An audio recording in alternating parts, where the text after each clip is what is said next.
Yo tout le monde, c'est Aquabéni, on se retrouve aujourd'hui pour une nouvelle vidéo. 5 conseils pour ton aquarium. Alors si tu n'es pas encore abonné, abonne-toi, like, partage cette vidéo si elle te convient. Conseil numéro 1, pose-toi les bonnes questions.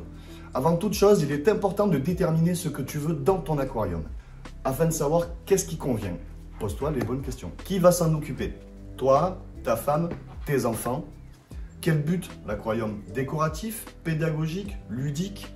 Le temps que tu vas y consacrer, l'emplacement que tu vas y trouver dans ta pièce, ainsi que les espèces que tu vas y introduire. Tout ça sont très importants. Concernant les poissons que tu vas y introduire, sachant qu'on revient dessus souvent, mais il faut toujours minimum une femelle pour un mâle, voire plusieurs femelles pour un mâle, même s'il y a quelques espèces qui acceptent d'être uniquement en couple. Alors une fois que tu as répondu à toutes ces questions, tu vas pouvoir enfin déterminer ton futur aquarium. Conseil numéro 2, informe-toi pour concevoir ton aquarium. L'aquariophilie est une activité passionnante mais complexe. Même si tu comptes introduire que quelques espèces, il est important et nécessaire de te renseigner sur des blogs, groupes Facebook, sites internet. Je te mets un lien dans la description. Pense à déterminer correctement l'emplacement de ton aquarium. Il ne faut pas qu'il soit à la lumière directe du soleil, mais en revanche bien éclairé par une rampe, doté de prises et de préférence surélevées. Enfin, tu dois comprendre le fonctionnement de ton aquarium, les différentes règles qui composent son bon fonctionnement. Conseil numéro 3, évite les erreurs de débutants.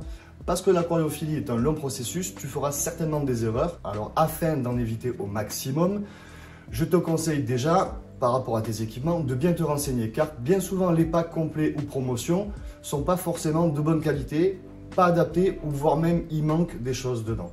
Ça, c'est la première chose. La deuxième chose, c'est les boissons que tu vas y mettre, car il faut qu'ils soient compatibles entre eux. Il y en a qui sont agités, d'autres avec plus calme. Donc ça, c'est à bien se renseigner correctement. Pour bien préserver ton écosystème, il va falloir que tu nettoies ton filtre uniquement à l'eau osmosée de ton aquarium, voire même de pluie, mais surtout pas à l'eau du robinet. Pourquoi? Parce qu'une fois de plus, vous allez introduire du chlore et tuer des bactéries. Ces fameuses bactéries qui sont hyper importantes dans votre aquarium, qui vous permettent d'avoir vraiment votre écosystème. Si vous n'avez pas ces bactéries-là, vous allez avoir beaucoup de problèmes, voire même déclencher des maladies à vos petits locataires. Pour limiter au maximum les erreurs de débutants, n'hésite pas à prendre conseil sur des blogs, groupes Facebook ou sur des sites internet. Quatrième conseil, ne commence pas trop compliqué. Dans un premier temps, pars sur un 120 litres, qui est une bonne moyenne. Ça te permettra de ne pas t'ennuyer, d'avoir plusieurs espèces différentes et surtout de ne pas avoir trop d'argent à y mettre dans un premier temps et d'apprendre le bon fonctionnement d'un aquarium parce que c'est de la patience. Et oui, ça ne se fait pas en quelques semaines, ça se fait pendant plusieurs mois. Donc, partez sur un 120 litres, moi c'est un conseil que je vous donne, plus que des trop petits qui sont plus compliqués à maintenir ou des très très gros, ça vous verrez plus tard. Commençons par le début, un 120 litres, c'est vraiment le conseil que je vous donne. Les poissons que tu viens introduire, les espèces, le nombre, très important, renseigne-toi. Pour cela, il y a des fiches sur internet de tous tes poissons qui existent, de tous les invertébrés qui existent, ou qui vous donneront exactement les paramètres qu'il faut, car je reviens dessus, mais les paramètres de l'eau sont très importants, parce que c'est le bien-être de vos locataires. Très très important. Conseil numéro 5, une autre option, les nano-aquariums. Alors il en existe plusieurs, il y a les mini, les micros, les nanos. Donc c'est des aquariums à faible volume, donc ils sont plus faciles à entretenir, entre autres. Ils sont faibles en poids, vous pouvez les disposer un peu partout dans la maison, ça ferait office de tableau.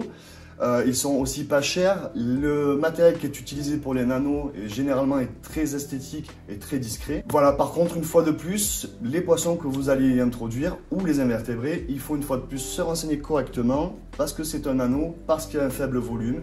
Ne faites pas n'importe quoi. Conseil bonus, ça me fait plaisir. Alors moi, je vous donne un petit conseil pour équilibrer et entretenir votre aquarium ou votre nano.